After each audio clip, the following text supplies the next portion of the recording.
Ακούστε τι γίνεται κάθε πρωί 7 με 10 στον Χρώμα FM. Ξυπνήστε καλά. Ξυπνήστε καλά. Χρώμα FM 102,1. Εδώ θα είμαστε μέχρι και τις 10. Καλημέρα, καλημέρα λοιπόν. Και έρχεται αυτό που περιμένετε όλοι εδώ πέρα, την διατροφή της ημέρας από την Νικόλ Μακρύ. Το λες κάπως όμως, κατάλαβες. Δεν το λες εσύ. Ωραία το λέω. Τώρα δεν το λες με χαρά. Διατροφή, δεν είπα η δίαιτα. Έχετε και τα λοιπά, έτσι.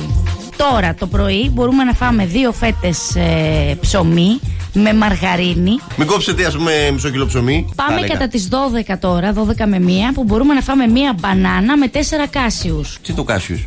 Αλήθεια δεν ξέρω. Ξηρός καρπός, παιδί μου, ένα που είναι σαν μισοφέγγαρο. Βέβαια. Πόσα μπορούμε να φάμε μετά αυτά? 4. Τι 4? Πόσα 4? Ναι, πάμε να κάνουμε μεσημέρι.